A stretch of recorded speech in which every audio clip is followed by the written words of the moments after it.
Welcome back to another edition of the Educational AD Podcast. We couldn't do these without the incredible support of our sponsors, and we want to start by saying thank you to all of them. First, thanks to our diamond sponsor, Varsity Brands, including BSN, Varsity Spirit, and Herff Jones. Varsity Brands, elevating student experiences in sport, spirit, and achievement. We also want to say thank you to our platinum sponsors, including Ephesus Lighting, innovating a brighter future at every level. Gilman Gear, always a step ahead. Camp Mobile, where leaders communicate better. Hometown Ticketing, simple and easy online ticketing. Vital Signs, bring student achievements to life. And Gipper, sports graphics made incredibly simple. Thanks to all of our great sponsors. Welcome back, everyone, to another episode of the Educational AD Podcast. Our guest today is an old friend, Josh Blumenthal. Josh is the Associate Director of Athletics and the boys varsity head lacrosse coach at the St. Andrew's Episcopal School in Austin, Texas. Josh, welcome to the podcast. Jay, good to see you, and I appreciate you having me on what has now become a world-famous podcast. I'm honored to be a guest. We've had one international AD. I don't know if that qualifies us as world-famous, but we are certainly have a lot of fun. And full disclosure for our listeners, Josh and I met I guess it would be about 12 years ago as I was coming on board at a school. He was moving on to another opportunity. And so it's great to catch up after these years. So, Josh, let's go and jump right into it. We always like to let our listeners have a chance to get to know our guests. So tell us a little bit about yourself. Where'd you grow up? Where'd you go to school and college? And how did the love of sports get you into this career as an athletic administrator? I grew up in Long Island, New York, and went to a small private school and picked up the sport of lacrosse in seventh grade. And in Long Island, lacrosse is pretty big, so it wasn't hard to get involved in it. From there, I went up to the University of Rhode Island. I wound up playing club ball, and the reason I did that was I don't know how I did this, Jake. I still don't know, and I hope that no one ever looks at my transcript, but I did 24 credits of internships when I was an undergrad, and they were all with sports of some sort. Some were in a building of an arena, some were minor league hockey teams. So I just kind of got into it, and I still played lacrosse. And then I met a gentleman named Scott Shemensky, who unfortunately passed away many years ago, who was running a lacrosse league and was coaching at a small school called Bishop Hendricken High School in Rhode Island, which is a pretty big powerhouse for their size. And he said, "Hey, would you want to come coach with me?" And I said, "Yeah, sure." So I was double dipping. I was playing college lax and I was coaching, and it was fun. And then by the time I got to be a senior in college, I wound up taking over a public school team that had just started. That was 03, so lacrosse was not what it was in the Northeast as it is now. And I just stayed with it. But I think the love of sports originated for me was when I was in high school. We would have Wednesdays off. I'll never forget this. We had Wednesday morning practice and we'd have Wednesday afternoon off so people could do driver's ed and chorus and what have you. And I didn't have any of that stuff. I wasn't very multidimensional, I guess. And so I would stay around and I would coach the middle school, and I wound up going on games with them. And I learned to love the sport of coaching. And then subsequently when I was in college doing all the administrative stuff. And I've always said that if I could be in charge of life, which would be a scary thing for a lot of people, but if I could be in charge of life, every single person that wants to play a sport should have to coach first. And I wish we could do it opposite because you learn a lot. So I've taken that and I've just ran with it, and wound up coaching college for a number of years up in the Northeast. And then, as you said, this is my fifth year, moved down to Austin, Texas, and with my family, and I've been at St. Andrews ever since. Well, I want you to fill in a little of those gaps. Talk about that transition from your time in the Northeast, which was, very much, a kind of a lacrosse, hot spot, and then coming down to Florida. And I think, our part of Florida, was one of the early adopters. But talk about that, helping to build what was then, a fairly new sport. Yeah. So I was after college, had wanted to move to Miami. It'd always been a dream to move to Miami because 24 years old, there's worse places to live in the world. And there was a gentleman who you know, Scott Tufo, who was a few steps before you, but was your predecessor nonetheless, was athletic director. And he had put an ad in Lacrosse magazine. There was no internet back then. And I called him, we couldn't make it work. And so I wound up getting a job at the National Hockey League, and it was great. I did PR for them. And then they had their first lockout, and it was kind of like, all right, last one in, first one out. And so I reached back out to Scott, and he, ironically enough, had put the ad out again in Lacrosse magazine. And I called him up, and I'll never forget this chick. I went down with a trip to my dad. My dad went to University of Miami. So we went down to Miami to hang out and went to visit Scott. And I walked into Scott's office, and I know nothing about independent schools at the time, right? We walk in, and Scott says, I really love to hire you. This is great. And he said to me, he says, the salary is $3,000 for 3 months. And I said, okay. He goes, but because you're moving from New York and you're picking up, I'm going to give you extra. So I'm thinking, all right, we're going to make bank here because I'm going to give you $3,100. I said, okay, great. So, I think my first libations were paid for out of that extra 100.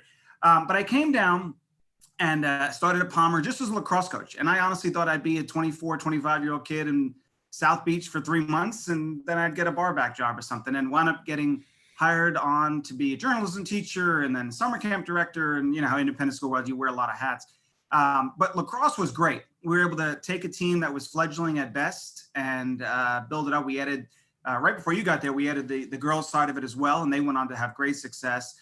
My last year at Palmer Trinity in Miami was the first year that the FHSAA adopted the sport. And so it was a nice way to kind of be an ambassador. And I bring that up often in Texas too, because we're trying to do the same thing. It's called the UIL here.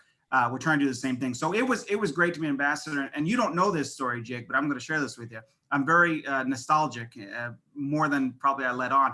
When I left Palmer Trinity, we had our last get together as a faculty. And I remember saying, I'm going to get out of here a little early and just, slip out the back door. And I'll never forget, I was driving out of the driveway. It was on 176 at the time. And you and your wife, Jan, were driving in. And I said, this is a good bridge here. So I never told you that story, but I thought it was very apropos that I was leaving and you were coming. So that's kind of the gist of it. And then, like I said, went up and coached college, wanted to get my master's degree at Adelphi University, but I want to get it at Adelphi. I want to get my master's degree. I want to be at Adelphi, and wound up coaching college for a number of years. Okay. Well, you certainly left the program in a very good shape. It was fun to watch that continue to grow over those years while I was the AD. So now, you're up in the Northeast again, you're coaching college, and how'd you end up back in the high school level in Texas? Well, there's two stories I could tell you.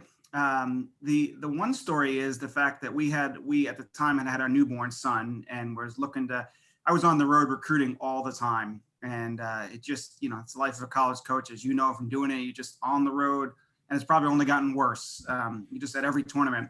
And so my wife and I wanted to settle down somewhere where I could still stay involved in lacrosse and athletics, but also not have to have the Saturday, Sunday grind of the summer tour.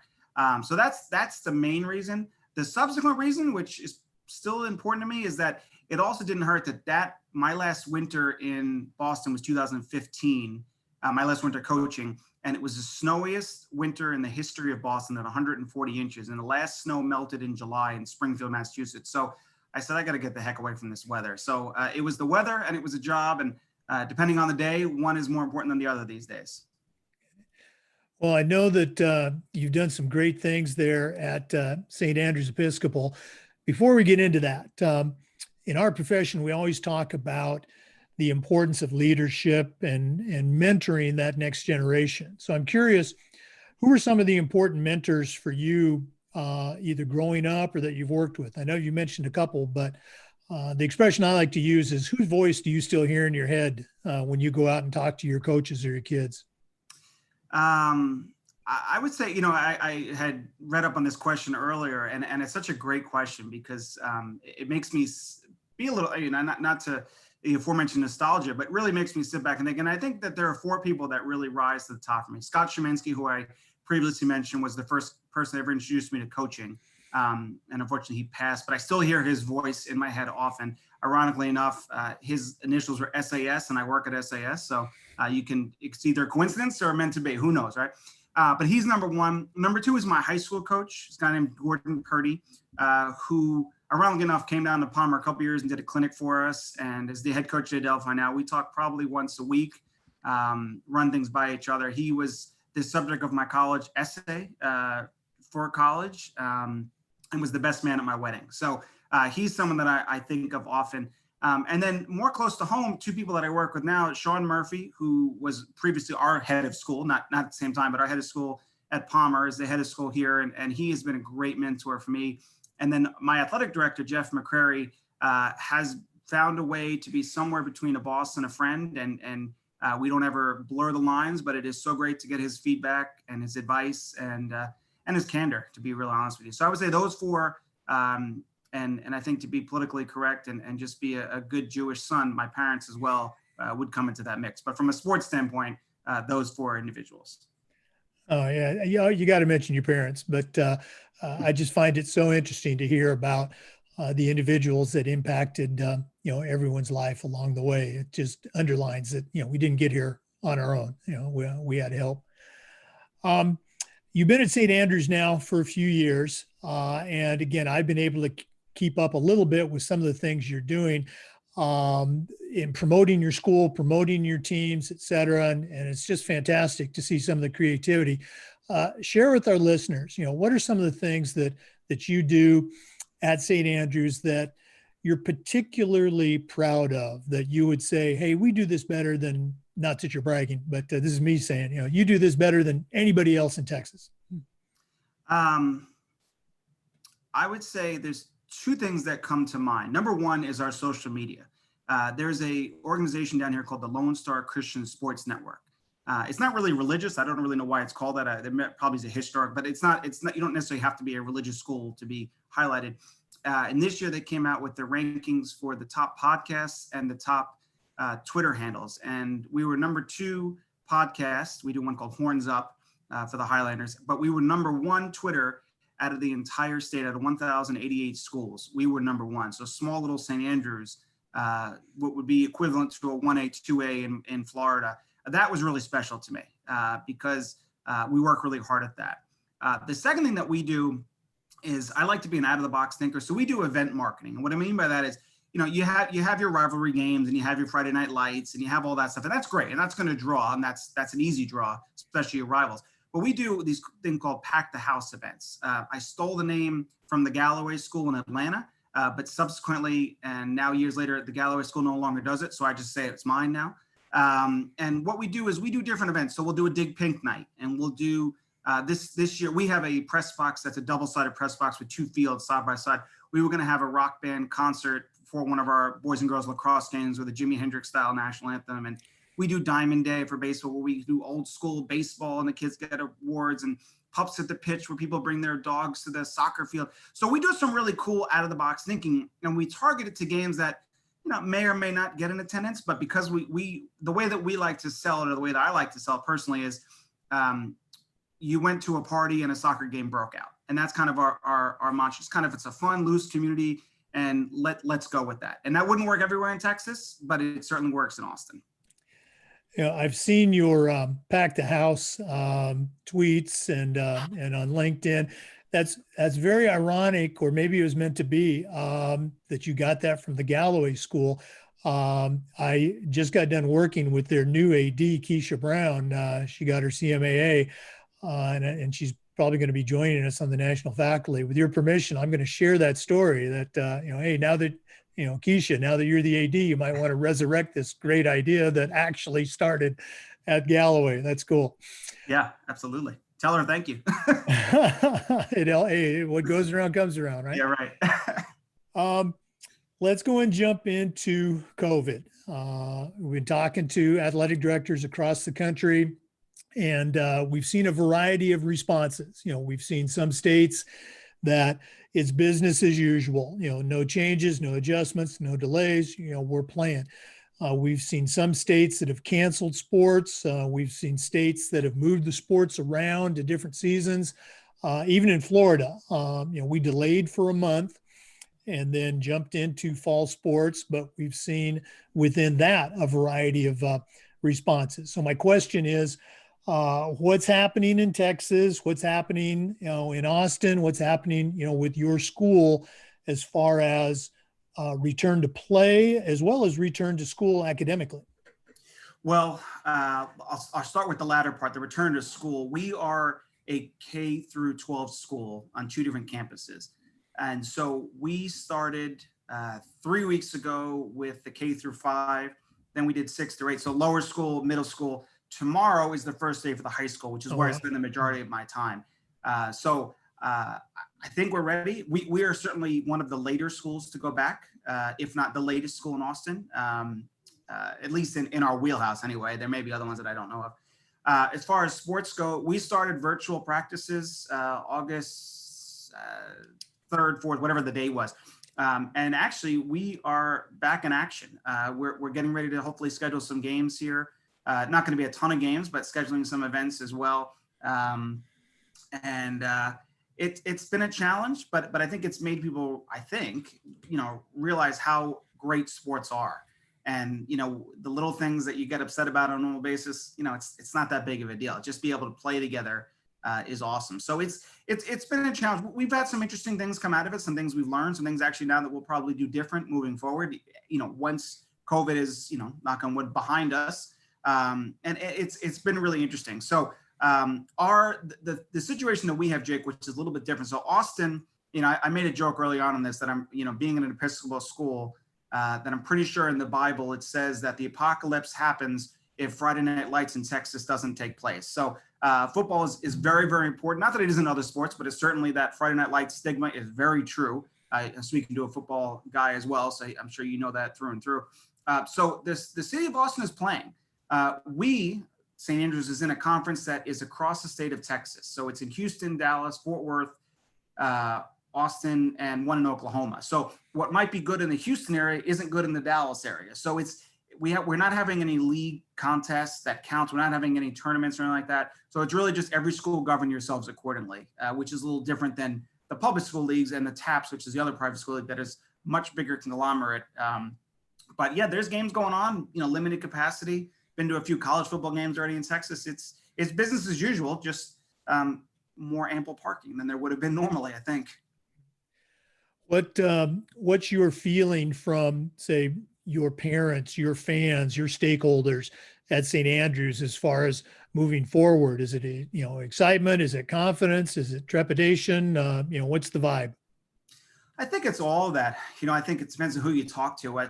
Majority of people are ready to rock and roll and get back to it. What that looks like and, spectators, that stuff's still being worked out. There's obviously the medical component of it, but no, people are really excited. I got an email from a parent the other day saying, thank you so much for getting us back to a somewhat normal lifestyle or something to that effect. So I think people are just excited that. I think they've been with their kids since March and they're excited to let them get some social aspect and maybe the parents get some social aspect. So I think it's a win-win situation, but it's frightening like everything else. But it's like I tell our headmaster, Sean, as I mentioned, we're closer today than we were March 13th, to getting back to normalcy. So I try and see the positive of it as I can. But I would say that majority of people, Jake, are subscribing to that theory that, we're just excited to have something that resembles normalcy.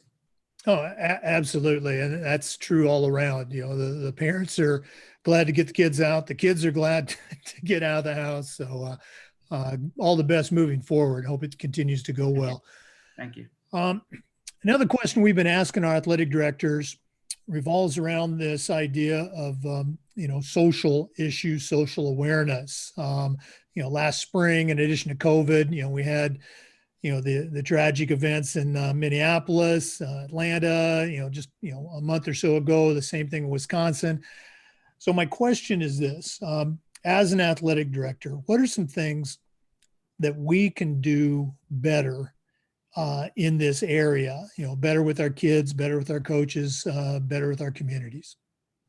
I think that in a lot of situations, and I'm not making a blanket statement for everyone, but in a lot of situations, you hear the saying, well, this is the way we've always done it, which is a very scary term to me.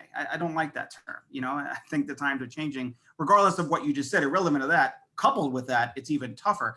But I think that we have found a way that, it's not perfect, to empower the teams to come up with their own out-of-box ideas. So it gets them to engage together, and then working on a common goal. So that Pack the House event is perfect because we let every team pick what they want to do within reason, obviously. And we'll financially support it. And it's something that they take ownership of, and they've done it as a group. And I think that coupled with, as I just mentioned a few moments ago, people just being happy to be together, it's showing that sports really, when you get down to it in a sports game, politics don't really matter. Race doesn't matter. Color jersey doesn't matter. I mean, it's just about being together and having that camaraderie of the team. And so I think in many ways, Jake, I think that we're doing a good job already with sports being a microcosm of what's going on. It's happy times. Everyone hates to lose, obviously, but at the end of the day, nobody is dying, nobody is getting severely injured. It's fun and it's togetherness, and you can just forget about everything else that's going on in the world. And I know we as coaches said all the time, forget about the noise, leave the noise outside. But really now it's leave the noise outside. And I may not agree with the person next to me, and they may not agree with the person next to me, but we're both in this together, and we're cheering on our son or daughter or what have you. And again, I think sports has been a vehicle. And again, when you throw in the Pack the House events and some non-traditional ideas, it gets away from the stigma of this is the way we've always done it. I appreciate you sharing that. I just think, again, the obvious is kids come to sports, to have fun. Okay, so let's make sure we're keeping it fun. Talking about that, I always ask our ADs, what's your favorite part of the job? And the first 20 or so episodes, it was always the kids. And it should be, the kids. If you're not in it for the kids, you're in the wrong business. But beyond that, okay, what are some of the things about working at St. Andrew's Episcopal what gets you excited about coming to work each day? There's actually a lot of things. And that's, I always like to have more than less. But I think the biggest things for me, it's the thing that my wife asked me this question recently too. What do you really enjoy? But what's your favorite thing? And it's going to sound really a little bit different maybe, but I love doing the clock for sports. And I'll tell you why.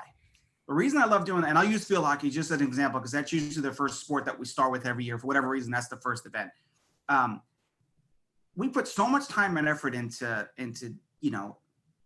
schedules and buses and referees and all the nitty gritty stuff that no one really knows about unless it goes wrong. Then everyone knows about it. And so when I get to do a field hockey clock, first off, it's easy because it's running clocks. I don't really have to pay attention to the clock. But second off, it's everything that we work for to make fun for the kids is at its purest form is just the game. And I love hearing the sounds.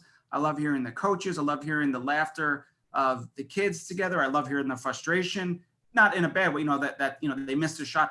That to me is like the ultimate just Zen moment for me. When every single thing we've done behind the scenes is all put into play, everyone showed up, the water's there, the refs are there, and it's one of the few times I can actually relax until I get yelled at for forgetting to stop the clock. But up until that point, it's been good. The second thing specific to St. Andrews is that the Southwest Preparatory Conference, which is what I mentioned earlier, when I'm going to assume this, Jake, but when you were in high school and I was in high school, if you won on, let's say we're playing basketball for argument's sake, if you won on Tuesday in the playoffs, well, then Thursday you play the next round, and Saturday you play, it's much like Florida, the way it is, right? At SPC, we have a season-ending jamboree, and it's a Thursday, Friday, Saturday, 3 times a year, and all the heads agree on it, and it's known, it's on the calendar, and it is so much fun to be away from school, and it's usually held in Houston, Dallas, and Fort Worth. They rotate, and Austin will host a couple things here and there.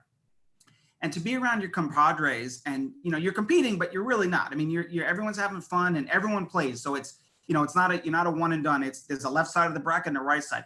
That is so much fun to be there. And again, all that work on a larger scale, the hotels, the buses, the meals, that is awesome. Because to see the kids together in that jamboree setting, it doesn't happen often. And especially that it's not a one and done like the NCAAs are. That to me is another Zen moment that I look forward to. And there's a lot of good stories that come out of it too, and a lot of laughs. So and then the next time we laugh about the last time we were there. So it's a great situation that we have down here. I could so relate to that. I'm so glad you shared that story. We would do, and we did it at Palmer for a few years, boys and girls basketball tournament. 8 teams, 8 boys, 8 girls.